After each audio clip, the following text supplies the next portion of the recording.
Hello bros, baby, Sam's man here. And I just wanted to record that. Oh, you can't see that, can you?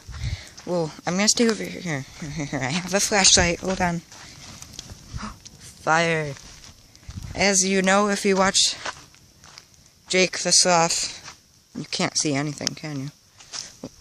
Yeah, can you not see that? Oh well. The camera on this is really dark. It's sad. Oh well. Well, as you know, if you watch Jake the Sloth, we're camping. So I just wanted to record this to show the fire, because it's cool. Here, watch. So yeah, we're camping. Not much else. I don't know why I made this. Hold on, I'll pause it, and then you'll come back to something better, okay?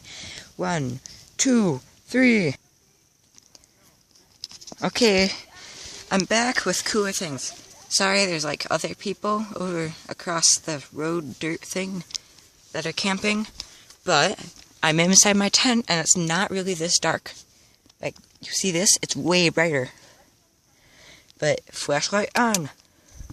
So this is my setup in my tent. It's not complete right now, but so this is back here. It's pretty chill. There's also this warning, which I wake up to every morning and makes me really optimistic. Which is goo. Okay, so this is my tent. Just earbuds and pillow and that. Okay, this video was pointless, but basically we're camping. Okay?